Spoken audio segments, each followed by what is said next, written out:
کل میرے ایک دوست تھے جرمنی کے, کئی سال جرمنی میں رہے ہیں, پاسپورٹ ان کے پاس جرمنی کا ہے. کل بڑا مزہ آیا, ان سے کارگزاریاں سنی میں نے, بہت مزہ آیا. انہوں نے مجھے جرمن کے حالات بتائے کہ اتنے اچھے ہوتے ہیں, جو کہتے ہیں قول کے پکے, جھوٹ نہیں بولتے, وعدہ خلافی نہیں کرتے, صحت کا بہت, یہ صحت کا خیال رکھنا بھی. تو جو نفس پرست آدمی ہے وہ کہتا ہے صحت جائے بھاڑ میں, ابھی تو گٹکا کھاؤ نا. اس کے لیے بھی تو قوت ارادی کا مضبوط ہونا ضروری ہے نا. 20 فٹ سے چھلانگ لگانا اتنا مشکل بھی نہیں ہے, خیر مذاق کر رہا ہوں. تو قوت ارادی کا مضبوط ہونا ضروری ہے. تو ہر کام تو کہہ رہے ہیں کہ اتنی کوالٹی, ایسی کوالٹی, ایسی کوالٹی. میں نے کہا یار بہت اچھے بھائی, اتنی تعریفیں کی, میرا دل چاہ رہا تھا میں کسی جرمن کے ہاتھ پہ جا کے بیعت ہو جاؤں. کیا خیال ہے؟ اور وہ اچھی بات ہے. میں نے کہا اتنے اچھے ہو کے بھی گائیڈنس نہ ہونے کی وجہ سے اتنے خراب کیوں ہیں پھر؟ میں نے کہا اتنے اچھے ہو کے بھی اتنے خراب ہیں کیونکہ گائیڈنس نہیں ہے, اور ہم اتنے خراب ہو کے بھی اتنے اچھے ہیں کیونکہ گائیڈنس ہے. نہیں آ رہی بات؟ تو پتہ چلا گائیڈنس کی ضرورت بہت اچھے لوگوں کو ہے, اور اچھے نہ ہو تو پھر تو بہت ہی زیادہ ہے. اگر آپ اللہ کا تصور نکال دو تو پھر گائیڈنس کی ضرورت کیا, وہ گائیڈنس ہی کا منکر ہو جائے گا. میں نے کہا اب میں آپ سے بات کرتا ہوں. اتنا اچھا آدمی, ان کا باس اپنے باس کا بتا رہے تھے کہ انہیں مجھے ایسے اچھے مشورے دیے, میری داڑھی ٹوپی کا لوگ مذاق اڑاتے تھے, اس نے منع کیا. بہت اچھے اخلاق, اور ہوتے ہیں ایتھیسٹ لوگوں کے اخلاق بہت اچھے ہوتے ہیں. میں نے کہا اتنا اچھا آدمی اپنے باپ کو اولڈ ہوم میں جمع کرایا اس نے, ہمارا چرسی بھی یہ کام نہیں کرے گا. اتنا اچھا آدمی بغیر میرج کے 20 عورتوں کے ساتھ سیکچول ریلیشن قائم کرے گا, جس سے فیملی سسٹم تباہ ہو گیا, بالکل برباد ہو گیا. اتنا اچھا آدمی بھی کیا پی رہا ہے؟ شراب پی رہا ہے. اور آپ اتنے گندے ہو کے بھی شراب, بولو بھائی, نہیں پیتے. تو میں نے کہا کہ ان کے اندر جو اچھائیاں ہیں اس میں ان کی حکومتوں نے, اور خود انسان میں کچھ اپنی اچھائیاں بھی ہوتی ہیں, لیکن ان کے اندر جو برائیاں ہیں نا, جو بڑی ڈینجرس قسم کی, خطرناک, ان برائیوں کی وجہ کیا ہے؟ خدا کو نہیں مانتے. کس کو نہیں مانتے؟ تو میں نے کہا پتہ چلا کہ اتنا اچھا ہو کے بھی خدا کو نہ ماننے سے اتنی بڑی بڑی برائیاں پیدا ہو جاتی ہیں, جبکہ معاشرے میں سارے اتنے اچھے. جرمنی میں 4 آدمی آپ کو یہ 4000 مل گئے, پوری دنیا میں تھوڑی ہے ایسا. تو اگر آپ اللہ ہی کو درمیان سے غائب کر دو گے تو سارے اتنے اچھے ہوتے بھی نہیں ہیں, ان کا کیا بنے گا؟ مثلا ہم لوگ اگر اتنے اچھے نہیں ہیں, مذہب کو نکال دو, پھر دیکھو پاکستانیوں سے زیادہ, میں فرض کر رہا ہوں کہ ہم اچھے نہیں ہیں, ضروری نہیں کہ اچھے نہیں ہیں, ہو سکتا ہے ہم بہت, میں فرضی, دنیا مشہور یہی ہے کہ ہم لوگ اچھے نہیں ہیں. تو پھر ذرا مذہب کو تو نکالو درمیان سے, کیا جنگلی بن جائیں گے ہم لوگ صحیح ہے نا, کیا جنگلی بن جائیں.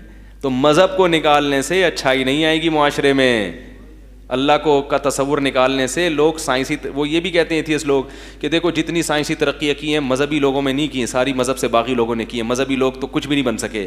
تو مذہب جب دنیا میں آیا نا, تو سائنس نے اس بات کا اعتراف کیا ہے کہ اسلام کے دنیا کے آنے کے بعد لوگوں میں شعور پیدا ہوا ہے, ورنہ اس سے پہلے توہم پرستی کا شکار تھے. اسلام کے آنے کے بعد سائنسی ترقی شروع ہوئی ہے. تو مسلمان جو سائنس میں آگے نہیں ہیں, اس کی وجہ مذہب نہیں ہے, اس کی وجہ کیونکہ جب مسلمانوں کی خلافتیں ختم ہو گئیں, حکومتیں ختم ہو گئیں, غیروں نے ہم پر حکومتیں کرنا شروع کر دیں, ہمارے حکمران بھی made in America, made in Japan بننا شروع ہو گئے. تو اس طرح کی جب چیزیں آئیں گی تو اب آپ کے گرد ایک دائرہ محدود ہو گیا ہے, اب آپ اس سرکل سے آگے نکل. دیکھو ہمارے ساتھ کیسی سازشیں ہوئی ہیں. اردو زبان انگلش کے بعد دنیا کی سب سے بڑی زبان ہے, انگلش کے بعد, کیونکہ اگر ہندوستان, برما اور پاکستان کو ملاؤ تو یہ آبادی چائنا سے, اتنی بڑی آبادی دنیا میں کسی ملک میں نہیں ہوتی جتنی انڈیا, پاکستان اور بنگلہ دیش کی ملا کے بنتی ہے. اور اس پورے بر صغیر میں اردو سمجھی جاتی ہے, بولی بھی جاتی ہے, سمجھی بھی جاتی ہے. ہندی اردو ہی ہے, الگ نہیں ہے اردو سے کوئی. بات آ رہی ہے سمجھ میں؟ تو ہونا یہ چاہیے تھا کہ جرمنی چھوٹا سا ملک ہے, ان کی تعلیم جرمن زبان میں ہے. ناروے چھوٹا سا ملک ہے, ان کی تعلیم ناروے کی زبان میں. تو ہونا یہ چاہیے تھا کہ اتنی بڑی زبان ایجوکیشن کس میں ہو, لیکن اردو کا شمار بین الاقوامی زبانوں میں ہوتا ہی نہیں ہے. کیوں؟ سازش دیکھو, سازش کیا ہوئی ہے, اردو کو 2 حصوں میں ڈیوائڈ کر دیا, رسم الخط چینج کیا. ہندو جب لکھے گا تو سنسکرت رسم الخط میں اور اس کو ہندی کہے گا, مسلمان جب لکھے گا تو عربی رسم الخط میں اور اس کو کیا کہے گا, اردو. حالانکہ وہ ایک ہی زبان تھی, لیکن جب رسم الخط چینج ہوا تو دونوں کے فاصلے بڑھنا, بولو بھائی, شروع ہو گئے. اب اس میں سنسکرت کے الفاظ آہستہ آہستہ آ رہے ہیں اور اس میں عربی کی, کیونکہ رسم الخط عربی ہے تو اس میں عربی فارسی آنا شروع ہو گئی. تو آہستہ آہستہ ایک زبان کو 2 حصوں میں کتنی تمیز کے ساتھ کیا کیا ہے, توڑ توڑ. ایسی سازشیں ہم, کیونکہ حکومت ان کی ہوئی نا ہم پر, ایک زمانے میں مسلمانوں نے حکومت کی, اس طرح کی سازشیں نہیں کی مسلمانوں نے, وہ دیسی طریقے سے کرتے رہے حکومتیں. بھائی تم بھی تمیز سے رہو, ہم بھی تمیز سے رہتے ہیں, چھوڑو. لیکن گورے بڑے ہوشیار ہیں, وہ جب کہیں جاتے ہیں تو ایسا نہیں کہ وہ واپس. دیکھو انڈیا پاکستان ان دونوں کا مشترکہ دشمن برطانیہ تھا یا نہیں تھا؟ تو ہندو اور مسلمانوں نے دونوں نے مل کے بر صغیر سے انگریز کو کیا کر دیا, نکال دیا. یہ بڑی جد و جہد ہوئی اور نکال دیا. ہونا یہ چاہیے تھا دونوں آپس میں محبت سے ملتے, بھائی تم بھی ہمارے ساتھ 1000 سال تک, ہم بھی تم, آؤ ہم مل کے مشترکہ حکومت بناتے ہیں اور انگریز کو یہاں سے کیا کرتے ہیں, نکالتے ہیں. مگر عجیب بات ہے, دونوں ایک دوسرے کے خلاف توپیں, اور جب گورا ادھر جائے یا ادھر جائے دونوں اس کے ہاتھ پاؤں چوم رہے ہوتے ہیں. یہ کیا ہو گیا بھائی؟ جی اس کو کیا کہتے ہیں, سازش. کیوں؟ انگریز گیا, کشمیر ان کو بھی دے گیا اور ہم کو متنازع بنا کے چلا گیا. یہ اس پہ لڑو, اس پہ کیا کرو, لڑو. اب پاکستان بھی سمجھتا ہے انڈیا میرا دشمن, اور انڈیا سمجھتا ہے, اور کشمیر کو ایسا متنازع بنا دیا کہ اب دکانوں پہ لکھا ہے کہ بھائی جس کو ادھار چاہیے تو کشمیر جس دن آزاد ہوگا ہم آپ کو ادھار پہ چیزیں دینا شروع کر دیں گے. اس کشمیر میں جو مسلمانوں کی ایسی کی 80% آبادی مسلمانوں کی, ہونا تو چاہیے تھا مسلمانوں کے پاس آتا, یا کم از کم متنازع نہ بنتا, ادھر ہی چلا جاتا, متنازع نہ بنتا. اب کیا ہوا ہے کہ متنازع بن گیا تو دونوں ملکوں میں کیا شروع ہو گئی, وہ تو ہونا ہی تھا, یہ تو نیچرل ہے. کیونکہ جب ایک متنازع ریاست, اور ریاست بھی اتنی قیمتی, کشمیر ہے بھائی, جنت ہے وہ, تو یہ سازشیں جب ہمارے خلاف ہوں گی تو ترقی کے علاوہ دنیا کا ہر کام بولو بھائی, یہ سازشیں ہوئی ہیں. دنیا میں ترقی اس بات کی علامت نہیں ہے کہ آپ برحق ہیں.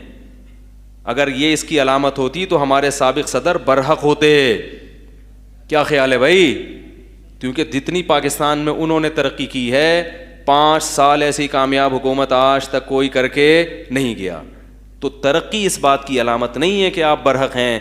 بسا اوقات انسان دیانتدار ہونے کے باوجود, محنتی ہونے کے باوجود ترقی نہیں کر پاتا. پھر میڈیا ان کے ہاتھ میں ہے, وہ کچھ بھی میڈیا پہ بنا کے, ہماری جو تاریخ کا ایک, ترکوں کا دیکھو نا آپ, ترک سے جب خلافت ختم ہوئی ہے تو ڈراموں کے ذریعے اتنا گندا امیج بنایا ہمارے خلفاء کا, جو بادشاہوں کا, لیکن ہم جب اوریجنل تاریخ پڑھتے ہیں تو بالکل اس کے اپوزٹ. مگر ہمارے پاس کوئی چینل نہیں ہے. اب اس نے جو چینل کے ذریعے وہ طیب اردگان نے شروع کیا کہ بھئی اصل وہ ایسے نہیں تھے بلکہ اصل ایسے تھے وہ. تو میڈیا بھی آپ کے پاس ہے تو کہاں سے ترقی ہو گئی بھائی, کہاں سے ہوگی؟ جس کی لاٹھی اس کی بھینس. اور پھر بھی مسلمان اتنا تنزل میں نہیں گیا, بلکہ پھر بھی کیا کر رہا ہے. کل جن سے میں ملا ہوں نا, وہ پی ایچ ڈی کیا انہوں نے کمپیوٹر سائنس میں, تبلیغ میں وقت لگا ہے, دیندار ہیں, مذہب کو فالو کرتے ہیں, اس کے باوجود کمپیوٹر سائنس میں انہوں نے پی ایچ ڈی کیا. انہوں نے کہا کہ میرے باس نے مجھے کہا تھا, میرا یونیورسٹی میں مذاق اڑایا جاتا تھا داڑھی ٹوپی کی وجہ سے, نماز کی وجہ سے, تو میں نے اپنے باس وہی ایتھیسٹ سے شکایت کی نا کہ یہ ہو رہا ہے. تو اس نے مجھے کہا کہ اگر کوئی چیز یعنی کوئی نظام تمہیں پسند نہ ہو نا تو اتنا اوپر جاؤ کہ نظام کو بدل دو. نہیں آ رہی بات؟ ترقی کر کے اتنا اوپر جاؤ کہ نظام کو کیا کر دو, چینج کر دو. کیونکہ اب رونے سے کیا فائدہ, کیونکہ یہاں تو زیادہ تر لوگ مذہب کے مخالف ہیں, ان کو تو ٹوپی پگڑی بری لگے گی. تو اتنا اپر لیول پہ چلا جاؤ کہ سسٹم چینج کر دو. کہہ رہے مجھے ہٹو بچہ ہو گیا. میں نے کہا ٹھیک ہے. کہہ رہے میں نے اسی سے مشورہ لیا تو انہوں نے مجھے ایک کورس بتایا کہ یہ ایک سافٹ ویئر کا کورس ہے جو بہت مشکل سے اس میں کامیابی ملتی ہے اور اس کی ویلیو بہت ہے. میں نے کہا ہٹو بچوں. یہ میں واقعہ اس لیے سنا رہا ہوں دیندار لوگوں کو عبرت کے لیے. داڑھی رکھ کے مکھنچو نہ بنا کرو پڑا ہوا ہے گھر میں, کیونکہ نیک بن گیا اب پڑا ہوا ہے, کہہ رہے اللہ دے گا. تو یہی باتوں سے تو پھر ایتھیسٹ لوگوں کو مذہب کے خلاف مذاق اڑانے کا موقع ملتا ہے. ہمارے نبی صلی اللہ علیہ وسلم کے ہر کام کے پیچھے لاجک تھی, ہر کام کے پیچھے لاجک. سفیر منتخب کر رہے ہیں تو دیکھ رہے ہیں کہ وہ جو ہے نا پرسنالٹی ہونی چاہیے, کیونکہ ایسا شخص جب دنیا میں جا کے بات کرے گا لوگ اس کی بات سنیں گے. کمانڈر بنا رہے ہیں تو دیکھ رہے ہیں کہ بھئی ایسے آدمی کو بنایا جائے جو قوم کا پہلے کفر میں سردار رہا ہو, کیونکہ اگرچہ وہ پہلے کافر تھا مگر کمانڈ کرنے کی صلاحیت. بہرحال خالد ابن ولید دیکھو کتنے اسلام دشمن تھے, جیسے اسلام لائے کمانڈر بنا دیا. یہ نہیں کہا تم نے ہمارے اتنے بندے مار دیے تھے احد میں, جاؤ. آپ کو پتا تھا بھائی لاجک یہی ہے کہ جو وہاں اچھی کمانڈ کر سکتا ہے یہاں بھی وہی اچھی کر سکتا ہے. مگر حکم کیا دیا کہ بھائی ان لاجک پر اعتماد کر کے نہیں بیٹھ جانا, خدا کو بھولنا نہیں ہے. اللہ اگر نہ چاہے تو کچھ بھی نہیں ہو سکتا, اتنانا نہیں ہے, اپنی عقل پہ کرنا وہی ہے جو عقل کہہ رہی ہے. سمجھ میں آ رہی ہے بات؟ معجزے تو بہت کم صادر ہوئے ہیں, چاند کے 2 ٹکڑے, تو اس طرح کے معجزے تو آپ کی تاریخ میں بہت کم ملیں گے. زیادہ تر آپ کی تاریخ میں کیا ملے گا؟ کلونجی میں شفا ہے. کیوں بھائی؟ صحت اچھی رکھو, کھایا کرو, شہد میں شفا ہے. میرا تو پورا ایک اسلام اور صحت کے نام پہ بیان ہوا ہے نا, اس میں نے بتایا کہ اسلام میں صحت کی جو باتیں بتائی گئی ہیں اس لیے تو بتائی گئی ہیں کہ صحت کی بھی برقرار رکھنے کے لیے بھی کوئی لاجک, کوئی ایسا کام کرنا پڑتا ہے جو صحت کے لیے مفید ہو. تو بات جلدی سے سمیٹ کے میں ختم کرتا ہوں. کیا کہہ رہا تھا؟ وہ کئی واقعات گچ مچ ہو رہے ہیں نا, تو میں وہ جرمنی والے ساتھی کا واقعہ سنا رہا تھا. میں نے ان کو کل کہا, میں نے کہا آپ کو بیان آئے ہوئے ہیں بیان میں؟ میں نے کہا بیان میں آئے, میں آپ کو کیمرے کے سامنے لا کے آپ کی زبان سے یہ واقعہ کہلواؤں گا. تو وہ ہاں انہوں نے جو ہے نا وہ پھر محنت کی, وہ بن گئے, اور پھر آ کے یونیورسٹی کے سسٹم کو چینج. سب سے پہلے مسجد بنائی یونیورسٹی میں. کیا بنائی؟ مسجد. بولا اب کسی کا باپ روک کے دکھائے, مذاق اڑا کے دکھائے.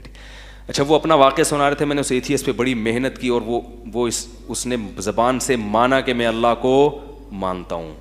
یونیورسٹی کے بہت بڑے پروفیسر تھے, محمد صلی اللہ علیہ وسلم کو نبی مانتا ہوں. اس لڑکے کی محنت تھی, اور کلمہ نہیں پڑھا. کہا میں اگر مسلمان ہو جاؤں گا میرے بیوی بچے کیا کہیں گے, بیوی بچے کیا کہیں گے. اس کا واقعہ کبھی کسی وقت تفصیل سے آپ کو سنائیں گے. اگر آپ اجازت دیں تو میں اس ایتھیسٹ کا واقعہ سنا دوں, وہ بالکل اسی سے ملتا جلتا ہے کیونکہ بڑا دلچسپ واقعہ ہے. تو وہ مجھے بتا رہے تھے کہ وہ جو ہمارا پروفیسر تھا, ایتھیسٹ تھا نیچر کا بہت اچھا تھا. اس نے کہتے ہیں مجھے اتنے اچھے مشورے دیے, کہہ رہے اس نے ہر موقع پہ میری مدد کی, تو میرا دل چاہتا تھا کہ اس کی آخرت سنور جائے. اتنا اچھا آدمی, اللہ پر ایمان لائے بغیر دنیا سے نہ جائے. ایک محبت ہو گئی تھی. کہہ رہے میں نے اس پہ بڑا زور لگایا, اس کو دلائل سے سمجھایا, اس نے اسلام کا مطالعہ کیا, اور اس نے کہا کہ مجھے 100% یقین ہو گیا ہے کہ اسلام برحق ہے. حتیٰ کہ کہہ رہے میں نے شراب بہت پیتا تھا, تو میں نے اس سے کہا شراب نہ پیو. اس نے مجھ سے معاہدہ کیا کہ میں اب شراب نہیں پیوں گا. کہہ رہے ہیں ایسا معاہدے کا پکا, کیونکہ بچپن سے پیتا آیا ہے, نہیں گیا شراب کے قریب. بیمار ہو گیا, ہاسپٹل میں ایڈمٹ ہو گیا, ڈاکٹر نے کہا پی لو مر جائے گا. اس نے کہا زبان دے کے پیچھے. بولو بھائی یہ بارش ہو رہی ہے کیا؟ واڑے واہ ماشاء اللہ. اس نے کہا زبان دی ہے تو پیچھے نہیں ہٹوں گا کچھ بھی ہو جائے. کتنی بڑی بات ہے یہ, کیونکہ زبان اللہ کو نہیں دی, ایک اپنے شاگرد کو زبان دی ہے. بھائی ایگریمنٹ کر لیا, تم سے معاہدہ کر لیا, وعدہ کر لیا, اب پیچھے نہیں ہٹوں گا. تو کہہ رہے ہیں کہ اتنا پکا کہ ڈاکٹر نے فون کر کے مجھے بلایا کہ یار تم اس سے معاہدہ چھڑواؤ ورنہ یہ مر جائے گا, کیونکہ بچپن سے پیتا آ رہا ہے, اب یہ تھوڑی تھوڑی کر کے چھوڑنی پڑے گی. تو کہہ رہے ہم نے زبردستی پلائی ہے اس کو, جان بچانے کے لیے تو پی سکتے ہیں. تو ٹھیک ہو کے گھر آ گیا, پھر پینا چھوڑ دی. کہہ رہے ہیں پھر جب اس ادھر توجہ کر لو, یا بارش کو دیکھ لو بھائی, یا تو ادھر دیکھ لیں, کیا خیال ہے, یا پھر اگلی دفعہ میں سنا دیں گے ہم. اچھا تو کہہ رہے ہیں کہ وہ جو ہے دوبارہ بیمار ہو گیا. پھر میں نے خود جا کے کہا یار جان بچانا سب سے پہلے ضروری ہے. اس نے کہا معاہدہ کیا ہے نہیں پیوں گا, بس زبان کا پکا. کہہ رہے اتنی اس کی ٹانگیں پھول گئیں ورم سے, ہاسپٹل میں ایڈمٹ ہوا. بالآخر ارادہ کیا گیا کہ اس کو زبردستی پلا دی جائے, کوئی انجیکشن لگا دیا جائے. تو کہہ رہے ہیں اس دوران میں اس کو بار بار پیچھے پڑا رہا کہ تو کلمہ پڑھ لے, تو زبان سے کہہ دے کہ میں کیا ہوں, مسلم. اس نے کہا مجھے یقین ہے, یہ میں اس کل کی کارگزاری سنا رہا ہوں, کل جو ان صاحب نے مجھے سنائی. کہہ رہے ہیں اس نے کہا کہ میں یقین ہے مجھے کہ محمد صلی اللہ علیہ وسلم آخری نبی ہیں اور اسلام برحق مذہب ہے, لیکن میں نے ابھی کلمہ پڑھ کے اسلام قبول کیا تو میرا خاندان, یہ جو میری بیوی بچے ہیں وہ کیا بولیں گے, ہیں بھائی کہ وہ کرسچن, سوری مجھے یاد آیا شاید وہ کرسچن تھا, ایتھیس نہیں تھا, یا پتہ نہیں ایتھیس تھا, ذہن سے نکل گیا. تو اس نے کہا کہ وہ کرسچن تھا میرا خیال ہے, عیسائی تھا, تو اور اس کے بیوی بچے بھی عیسائی تھے. ایتھیس کا دوسرا واقعہ تو مجھ سے خلط ملط ہو گیا, ٹھیک ہے نا, وہ میں پھر کسی اور مجلس میں سناؤں گا. یہ والا واقعہ ایتھیس کا نہیں ہے, سوری, مجھے ابھی ان کے فیملی سے یاد آیا کہ وہ کیا تھے, عیسائی تھے. تو اس نے کہا میں, وہ بیوی بچے کیا بولیں گے, تو کہہ رہے مجھے بار بار حضرت ابو طالب کا ذہن میں آ رہا تھا کہ وہ بھی یہی کہہ رہے تھے, نبی کو فل سپورٹ کیا نبی کو, لیکن کہہ رہے ہیں کہ مجھے یقین ہے کہ دین برحق ہے, لیکن میرا خاندان کیا کہے گا, این مرتے ہوئے دین کو چھوڑ دیا. تو کہہ رہے اور مر کیوں رہا ہے, شریعت کے حکم کو فالو کرنے کی وجہ سے, صحیح ہے نا. تو میں کہہ رہے ہیں اس کو مسلسل کہتا رہا, ریکویسٹ کرتا رہا. اسی اسنا میں نا باتوں باتوں میں بے ہوش ہو گیا وہ. ڈاکٹر نے کہا بھی ہوش میں آئے گا, تو وہ ہوش میں آیا ہی نہیں, اس کی ڈیتھ ہو. وہ صاحب, وہ لڑکا مجھے بتا رہا تھا, میں نے ان سے کہا تھا میں جب یہ کارگزاری سناؤں گا آپ کو ویڈیو کیمرے کے سامنے لاؤں گا, مجھے بہت غصہ ہے, وہ مارکیٹ سے شارٹ کیوں ہو گئے. تو کہتے ہیں کہ میں 1 مہینہ روتا رہا ہوں, 1 مہینہ روتا رہا ہوں میں اس کے غم میں کہ یار اتنا. کہہ رہے میں اس کو یہ بھی کہہ رہا تھا کہ یار تو کلمہ پڑھ لے گا نا سیدھا جنت میں, تجھے کوئی عمل کرنے کی ضرورت نہیں ہے, مرے گا اور ادھر جنت. صحیح بخاری کی حدیث ہے نا کہ ایک کافر دشمن کی صف سے نکل کے آیا صحابہ کی صفوں میں اور کہنے لگا اے محمد صلی اللہ علیہ وسلم, اگر میں کلمہ پڑھ لوں گا تو کہاں جاؤں گا, اگر میں قتل ہو گیا تو کہاں جاؤں گا. آپ نے فرمایا ایمان لاؤ, پھر اگر شہید ہو گیا تو جنت. اس نے کہا ٹھیک ہے, کلمہ پڑھا, لڑا اور شہید ہو گیا. تو آپ نے فرمایا کہ عامل کثیر عامل قلیلا و اجر کثیرا, بہت تھوڑا عمل کیا مگر فائدہ بہت پا گیا, بہت کچھ حاصل کر لیا تھوڑی دیر میں اس نے. کیونکہ آپ کا اینڈ کیسے ہو رہا ہے اس پر مدار ہے حکم کا. تو اللہ کہتا ہے مجھے تو مانو, مجھے نہیں مان رہے تو میں کیسے جنت میں بھیج دوں تمہیں, ہے بھائی. اور زبان سے بولو, اقرار کرو. ایمان صرف دل کے سے یقین کرنے کا نام نہیں, کیونکہ قرآن سے پتہ چلتا ہے کہ دل میں یقین فرعون کو بھی تھا. قرآن کہہ رہا ہے وجحدوا بها واستيقنتها انفسهم, فرعون کو یقین تھا کہ موسیٰ سچا پیغمبر ہے, زبان سے اقرار نہیں. تو زبان سے غیر مسلم کو یہ کہنا پڑے گا کہ آئی ایکسیپٹ اسلام, میں اسلام کو قبول کر رہا ہوں, یا کلمہ پڑے گا, بے شک وہ اپنے طور پر ہو, لوگوں کو نہ سنائے. کہہ رہے ہیں وہ مر گیا, میں نے علماء سے فتوے لیے کہ کوئی اس کے لیے دعا کی گنجائش نکل آئے. کہہ رہے کسی مسلک نے بھی گنجائش نہیں دی. سیم کیس کہہ رہے جو حضرت ابو, کہہ رہے پھر مجھے پتہ چلا کہ جب میں 1 مہینہ رو رہا ہوں اس کے غم میں, تو نبی کو حضرت ابو طالب کا کیسا افسوس ہوا ہوگا, کیسا. تو جو بھی غیر مسلم جس کو اسلام سمجھ میں آ رہا ہے بھائی, وہ اسلام میں داخل تو ہو جائیں, اعمال ہوتے رہیں گے انشاءاللہ, ٹھیک ہے نا. اور دوسری بات یہ کہ حضرت مولانا کلیم صدیقی صاحب, جو مولانا ابو الحسن علی ندوی رحمہ اللہ تعالیٰ کے شاگردوں, اور شاید خلافت بھی ملی ہے ان سے, بہت بڑے بزرگ ہیں ہندوستان میں. ابھی ان سے میری فون پہ 2-3 دفعہ بات چیت بھی ہوئی ہے, اور میں تو بہت چھوٹا ہوں ان کے مقابلے میں, یعنی میں نے ان سے بات چیت کی ہے 2-4 مرتبہ, ان کے حالات ان سے بھی پوچھے. ان کے کچھ شاگرد بھی آئے تھے کل ملنے کے لیے. ان کے ہاتھ پہ 5 لاکھ سے زیادہ غیر مسلم مسلمان ہو چکے ہیں, 5 لاکھ سے روزانہ 13-14 لوگ کلمہ پڑھتے ہوں, صحیح ہے نا. تو بہت کام کر رہے ہیں, اور چھپے رستم جسے کہتے ہیں نا, کوئی میڈیا پہ کوریج نہیں ہے, کوئی ایسا کوئی خاص نہیں ہے, 20 سال سے وہ یہی کام کر رہے ہیں.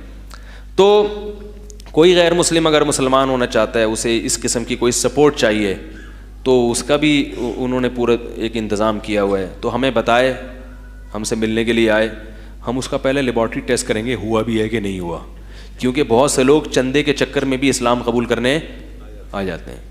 تو چندے وندے کا کوئی سیٹ اپ نہیں ہے. اسلام جو بھی قبول کرے گا اپنی ذمہ داری پہ, اسے قانونی تحفظ دینے کے لیے وہ ہم سے رابطہ, بولو بھائی کہ بھائی گھر سے مار پڑ رہی ہے تو کوئی لیگلی ہم اس کو ایڈوائز کر سکتے ہیں کہ قانونی طور پر آپ کے لیے یہ حق ہے جس سے آپ انشاءاللہ کیا ہو جائیں گے, بولو بھائی محفوظ ہو جائیں گے. تو رابطہ کر سکتے ہیں, چونکہ وہ ماشاء اللہ عرصے سے یہ کام کر رہے ہیں. بس یار یہ بات میں ایسا کرو یار, بھائی ایسا کرو کہ کوئی بھی نہیں آئے گا. بہت ساری یہ دیکھو چٹاکی کو بٹھایا ہوا میرے پاس اتنا سا ماشاء اللہ. تو یہ سمجھ میں آ گیا.